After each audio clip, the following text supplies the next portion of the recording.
saja santri. Apa yang terjadi di Jakarta, apa yang terjadi di Bekasi? Bekasi tenggelam, Kerawang juga tenggelam, Masya Allah, nggak pernah terjadi. Sudah selama ini Bekasi seperti itu.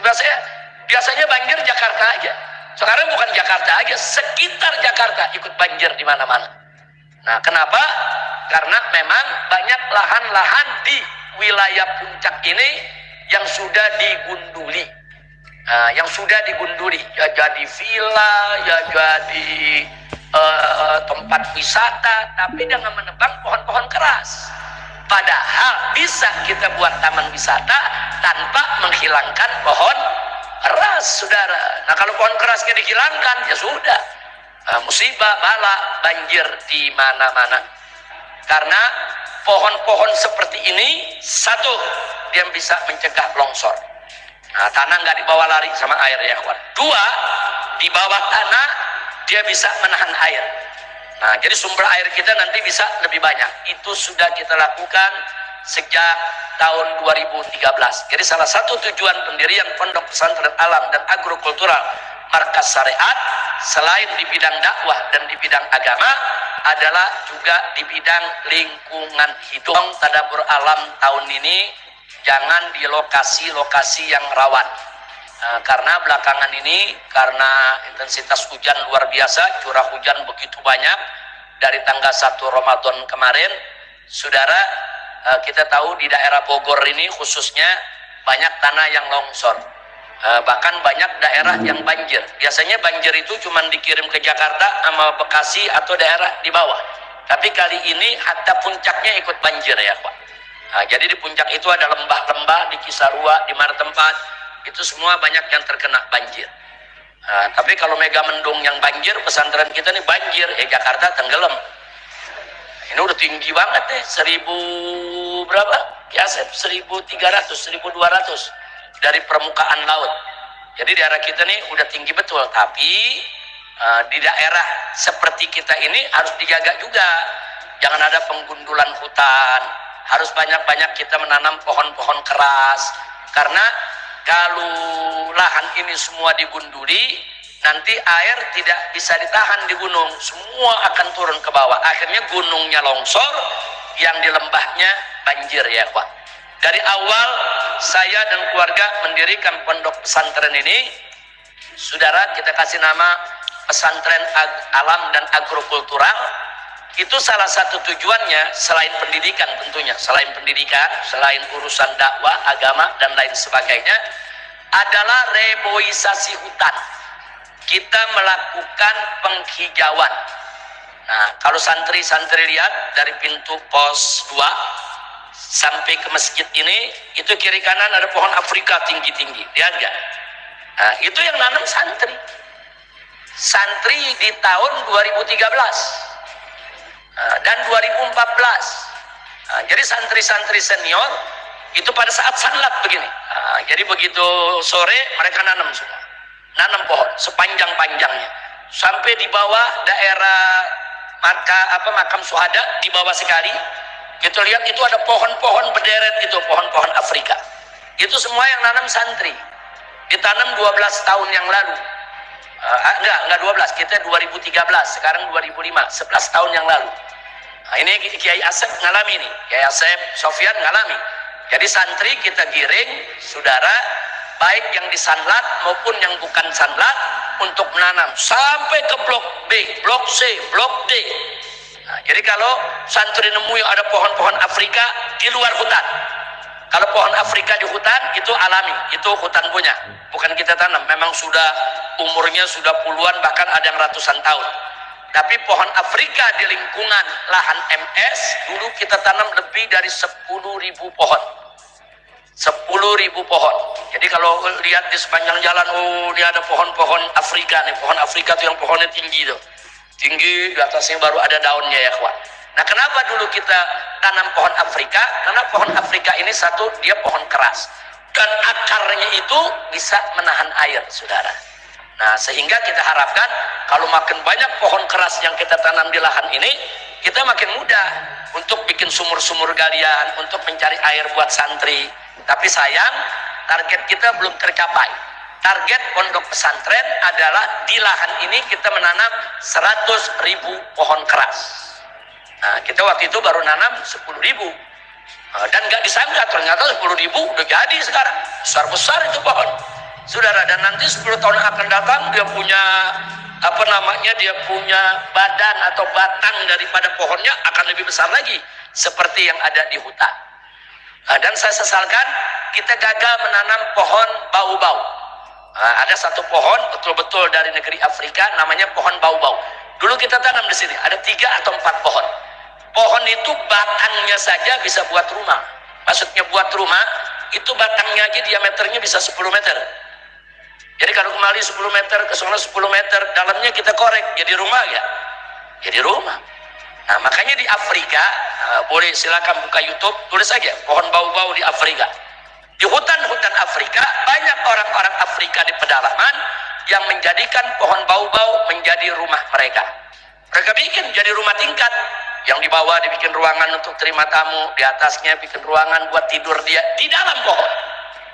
Bukan pohon ditebang, kayunya dibikin rumah, bukan, saudara. Tapi pohonnya itu sendiri yang dijadikan rumah. Nah, dulu saya tanam di sini di lapangan satu, di dekat lapangan futsal kita juga dulu satu. Tapi sayang, beberapa pohon tersebut sulit itu dicari. Itu pohon langka.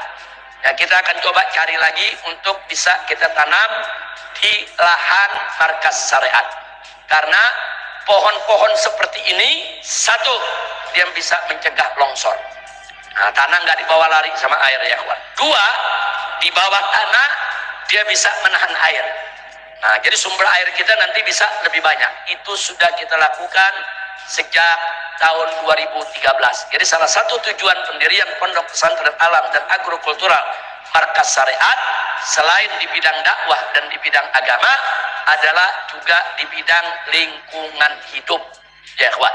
Nah, begitu saya minta kepada pengurus MS, begitu juga para santri yang akan datang, supaya nanti kalau ada tambahan materi untuk reboisasi hutan, untuk penanaman kembali pohon-pohon keras, semua bisa dilibatkan dan itu bisa dijadikan materi wajib untuk penilaian para santri. Insya Allah. Kalau pohon sayuran tuh nggak bisa nahan tanah, nggak bisa. Kalau pohon sayuran kita tanam, itu dia nggak nahan tanah, dia juga nggak nahan air. Nah, makanya kalau orang di sini kita para petani kalau mereka nanam sayuran seperti pohon cabai, tomat, kentang, kita minta ada tumpang sarinya. Nah, tumpang sarinya itu umpamanya di tengahnya kita tanam pohon alpukat yang akarnya bagus. Pohon alpukat termasuk pohon keras. Atau kita tanam pohon cengkeh. Nah, pohon cengkeh itu juga termasuk pohon keras. Nah, jadi kita di gunung ini sebetulnya lebih butuh pohon keras. Karena ini lahan rawan longsor. Tapi bukan berarti perkebunan nggak boleh, bagus perkebunan. Cuman antara pohon-pohon keras tadi kita buat perkebunannya. Insya Allah. Nah, sekarang lihat aja santri apa yang terjadi di Jakarta, apa yang terjadi di Bekasi. Bekasi tenggelam. Kerawang juga tenggelam. Masya Allah, nggak pernah terjadi. Sudah selama ini Bekasi seperti itu. Biasanya banjir Jakarta aja. Sekarang bukan Jakarta aja, sekitar Jakarta ikut banjir di mana-mana. Nah, kenapa? Karena memang banyak lahan-lahan di wilayah puncak ini yang sudah digunduli. Nah, yang sudah digunduli, ya jadi villa, ya jadi tempat wisata, tapi dengan menebang pohon-pohon keras. Padahal bisa kita buat taman wisata tanpa menghilangkan pohon keras, saudara. Nah, kalau pohon kerasnya dihilangkan, ya sudah. Musibah, bala, banjir di mana-mana. Nah, itulah sekedar informasi yang saya sampaikan. Jadi supaya kalau santri lihat dari mulai pos 3 sampai dari mulai pos 2 sampai pos 3 sampai ke makam, sampai ke bawah, di pinggiran, sampai ke masjid, sampai ke blok C. Anda lihat pohon-pohon keras begitu banyak, ada ratusan yang tumbuh besar-besar, itu ditanam oleh santri markas syariat. Nah, jadi jasa mereka tuh pahalanya bukan kecil tuh. Jadi pohon-pohon itu berkembang, ada burung yang makan, ada binatang yang makan buahnya, Ada hewan-hewan yang menikmati itu pohon-pohon sebagai tempat tinggalnya, sebagai tempat sarangnya, sebagai tempat beranak pinak keturunannya, sebagai makanan buah-buahnya dimakan oleh burung-burung. Saudara, semua saudara yang menanamnya, yang merawatnya, yang memeliharanya. Assalamualaikum warahmatullahi wabarakatuh. Alhamdulillah, kita tadi sudah menyimak yang mana penyampaian dari Gubernur kita Kang Deddy Mulyadi, yang mana beliau langsung turun tangan mengantisipasi ataupun menanyakan langsung kepada masyarakat ya, Bapak Ibu, tentang kenapa sulit mau bayar pajak aja sulit ya, kenapa harus dipersulit. Dan Kang Deddy pun langsung mengatasi masalah tersebut ya, dengan cara mengingatkan kepada para petugas ataupun para pegawai yang berada di kantor tersebut ya, yang itunya Kang Deddy Mulyadi ya, jangan mempersulit rakyat untuk membayar pajak ya, karena kita tahu bahwa para gubernur ataupun para pejabat ya dibayar oleh uang dari pajak tersebut ya, Bapak Ibu. Dan Kang Deddy pun ya menyampaikan hal tersebut ya agar para pegawai itu benar-benar melayani masyarakatnya dengan penuh kesadaran, dengan penuh kasih sayang ya, seperti itu ya, Bapak Ibu. Dan kita harus mengacungi jempol untuk gubernur kita Kang Deddy Mulyadi ya, yang mana beliau ya dengan sangat-sangat mantap melakukan gebrekan demi gebrekan ya, untuk meringankan ataupun membuat masyarakatnya nyaman ya, dan memberikan solusi-solusi yang terbaik untuk masyarakatnya, agar ya masyarakat itu dipermudah ya. Dan ya kita tahu sendiri, tadi kita sudah mendengar juga tadi ceramah dari Habibah bin Smith, yang mana beliau menyatakan bahwa suatu kota itu kalau mau makmur sejahtera itu tergantung dari santrinya ya. Jadi begitu penting peran dari seorang santri ya untuk kota tersebut ya, menurut Habibah bin Smith. Dan itu pun benar ya, Bapak Ibu, karena ya yang saya pernah dengar bahwa ketika di suatu kampung ataupun desa tidak ada seorang yang belajar ilmu agama ataupun belajar ilmu tentang ya sholat mayat ataupun ilmu nahwu sharaf, itu kita semuanya kena dosa, kecuali ada orang yang ingin belajar ataupun orang itu belajar ya di suatu pondok ya, beliau seperti belajar sholat mayat ataupun ilmu nahwu sharaf, itu dosa kita digugurkan oleh seorang pelajar tersebut ya, Bapak Ibu. Seperti itu ya pentingnya ilmu agama ya, karena ya kita belum bisa belajar ya, kita harus doakan ya para santri ataupun para orang yang belajar untuk menggugurkan dosa-dosa kita, yang mana akibat beliau dosa kita yang fardu kifayah itu ya digugurkan ya, alhamdulillah. Jadi itu mungkin maksud dari Habibah bin Smith ya, Bapak Ibu.